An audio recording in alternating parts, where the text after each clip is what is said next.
Hello my friends, and thank you for coming back for another shave. Today's shave is brought to us by Razorock Santa Maria Del Fiore. I don't know why it's taking so long to get through this jar of soap, but it still even has the texture on the top of the puck. It's just lasting a very long time. Today's brush, we're using a gift made for me by Grey Dog. This is a Harlequin. I call it a Harlequin, I don't know why. It's kind of a circus looking thing. It has a maggard badger knot in it. And today's razor, we're using a Dorco model 172. Excuse me. It's a 6/8. Looks to be in pretty good shape. It just has a little crack on the scale here. It's probably going to need to be rescaled, but kind of putting that off because it's fancy down here and it's got the little Dorco thing. And that happens to be the most decorated side, is the one that's got the crack in it. That's irritating. Don't you hate it when that happens? Anyway, this is date night, Friday. You guys are kind of getting used to it. My twice a week regimen.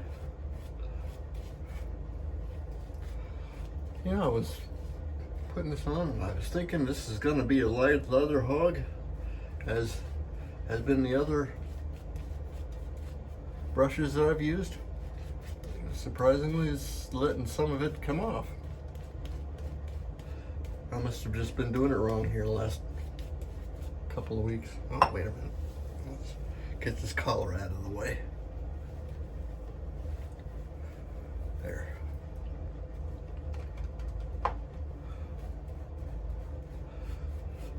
So let's take this down. This razor's stainless steel. It's been stropped 30 and 30. And here we go. Pull a hollow blade.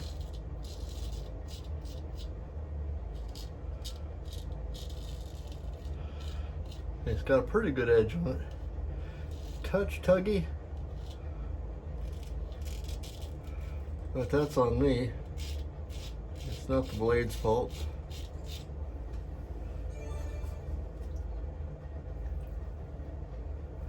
Today's a little bit different. I'm trying something new. I'm looking at the back of my phone. I'm giving you guys a shave in full definition instead of using the FaceTime side of the phone. I'm using the back side, the main lenses. So I can't see. I'm not even really sure that I'm in frame. Pretty sure I am, because I can see like a little ghost of it in the mirror back here behind, but for the most part,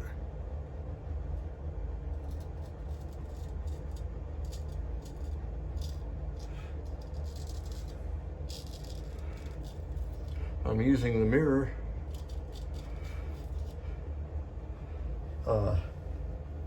as my mirror rather than using the phone as my mirror.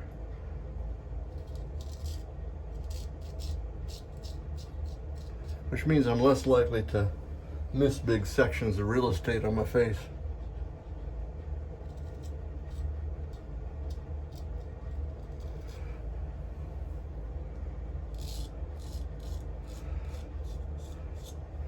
So we'll see how that works.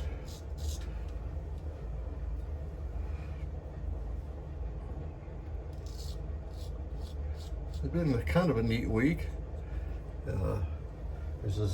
We had our local beggars night last night. The kids were in. We had about 12. We gave away Oreo cookies, little pouches of Oreo cookies. I got those on purpose because on the outside chance that we'd had no kids, which has happened, I like Oreo cookies. This is the same reason that I used to give away Snickers bars, because I like Snickers bars. So, and paydays, I like payday candy bars. Kind of,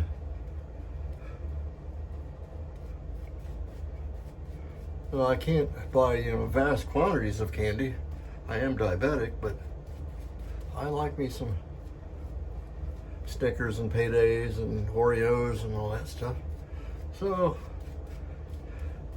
I bought one package and hope that we get no kids. Well, no, last night we used all of them. So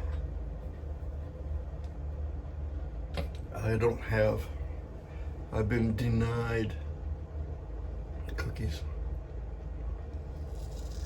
which is probably a good thing.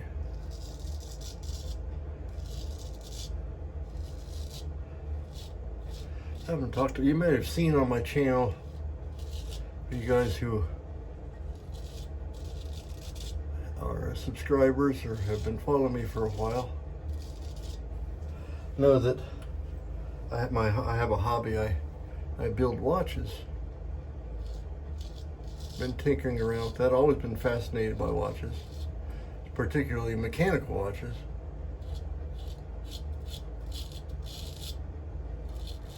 Boy, I think it's singing. Oh, safety cat's arrived.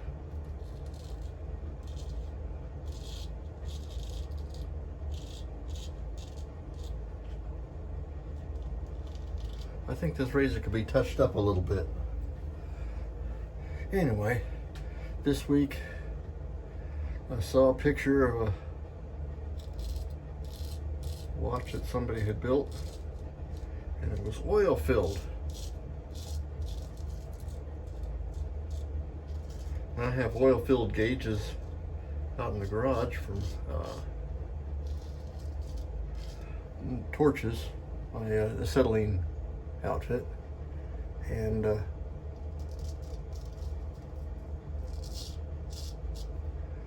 the oil kind of takes a glare off of the gauge so you can read it easier.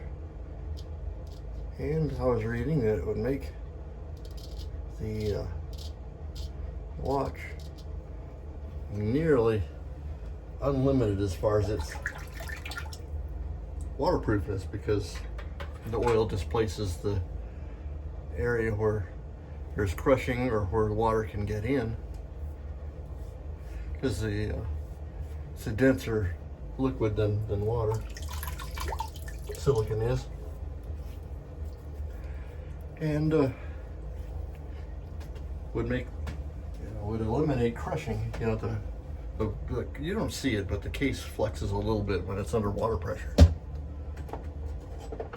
especially at the gaskets. Well, I got some very light silicone oil, and I tried to fill a case of a cheap quartz watch, because mechanical watches probably wouldn't work with the oil-filled case, because there's a tiny, very lightweight escapement wheel. That doesn't exist in the quartz watch. Well, as it turns out, the movement that I had selected for this experiment didn't have enough power to move anything through the oil, so that failed. So I had a failed watch experiment too, but moving the ball forward, doing something. And that's probably today's bit of advice. If you got a hobby or something, you won't learn nothing if you don't try nothing. This is the Thayer's Lemon, by the way. So, get out there and try something, even if it's new, even if it's ridiculous. You'll learn something. And I learned that there probably are special oils that they use in oil-filled watches. I think there is a manufacturer that actually makes an oil-filled watch. But it's special oil that I can't buy in tiny quantities. This is the matching aftershave for this for this soap. I must not have used it very much because there's an awful lot of left in here. Once again, have no excuse other than, well, I have huge tons of soap and aftershave and stuff. And this just gets pushed aside for the next shiny, whatever shiny attracts my attention. And so it didn't get used. So I'm going to put this towards the front. Very nice fragrance. I don't know exactly what it is, but it's good. And that was Razorock's Santa Maria del Fiore. Florence, I think that must be the flavor. We used Grey Dog's Harlequin knot, or Harlequin brush, Maggard knot, and Dorco 6/8 model 172. Pretty good shave. Thank you for coming and visiting me. I'm Major Rich, and you'll find me at theshavingcountry.com. Great place. I recommend that site heavily. If you're finding me on YouTube and you've made it this far, if you'd want to help me out a little bit, just subscribe, like it. If you see somebody who's interested in this kind of stuff, even share me. That's great. And we'll see you next time. Bye-bye.